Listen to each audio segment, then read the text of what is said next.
বিরিয়ানি রান্না করতে হবে এমন করে যাতে খেয়ে সবাই প্রশংসা করে। আজকের বিরিয়ানি রান্নায় বাড়তি মশলার ঝামেলা নেই, শুধুমাত্র একটি মশলা দিয়ে রান্না করে ফেলতে পারবে। চুলায় প্যান বসিয়ে 1 কাপ নিয়ে নিচ্ছি রান্নার রেগুলার তেল, আর সাথে দিয়ে দিচ্ছি 1 কাপ পেঁয়াজ কুচি। পেঁয়াজটা ততক্ষণ ভাজবো যতক্ষণ না বাদামি হয়ে যাচ্ছে।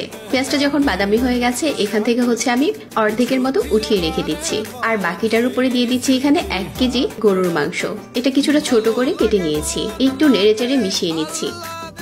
আজকের রান্নায় বাড়তি মশলার ঝামেলা কমিয়ে দিয়েছে এসিআই পিওর শাহী বিরিয়ানি মশলা। এর জন্য আপনাকে এখানে এক্সট্রা কোনো মশলা দিতে হবে না, এমনকি আদা রসুন বাটাও লাগবে না। প্যাকেটে যে গুঁড়া মশলাটা ছিল ওইটা পুরোটা মাংসের উপরে ছড়িয়ে দিয়েছি, আর একটু নেড়েচেড়ে মিশিয়ে নিয়েছি।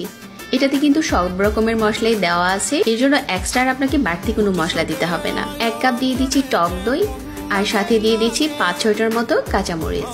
ভালো করে নেড়েচেড়ে মিশিয়ে ঢাকনা দিয়ে ঢেকে কিছুক্ষণ অপেক্ষা করছি যতক্ষণ না মাংসটা সিদ্ধ হয়ে যায়। মাংস থেকে যে পানিটা উঠেছে এটা দিয়ে সিদ্ধ হয়ে যাবে। চুলায় আরো একটি প্যান বসিয়ে এখানে পরিমাণ মতো তেল দিয়ে আমি এখানে 2টার মতো আলু কিউব করে কেটে নিয়েছি, আর এগুলো একটু লবণ দিয়ে ভেজে নিচ্ছি। আলুটা ভাজা হয়ে গেছে, আর ওই দিক দিয়ে আমাদের মাংসটাও কষে গেছে। কষানোর পর মাংসতে দারুণ একটা কালার এসেছে। এই পর্যায়ে এই কষানো মাংসটা এই পাত্র থেকে উঠিয়ে আরো একটা পাত্রে রেখে দিচ্ছি, আর এই পাত্রেই আমরা বিরিয়ানিটা রান্না করব।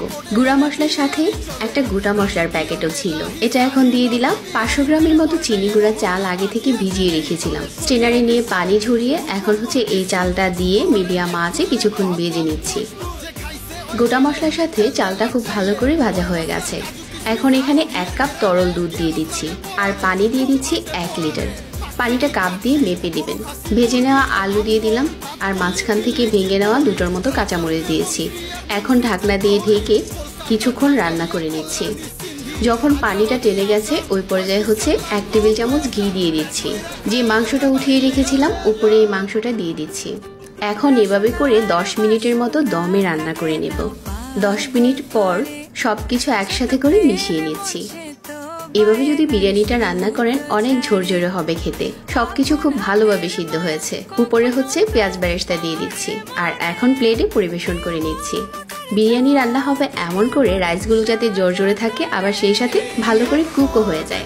প্যাকেটের মশলা দিয়ে সবচেয়ে কম সময়ে বিরিয়ানি রান্না করতে চাইলে আজকের রেসিপিটা দেখে নিন। এতক্ষণ ধরে আজকের রেসিপিটা দেখার জন্য সবাইকে ধন্যবাদ জানাচ্ছি, আর আজকে এখানে বিদায় নিচ্ছি। আল্লাহ হাফেজ।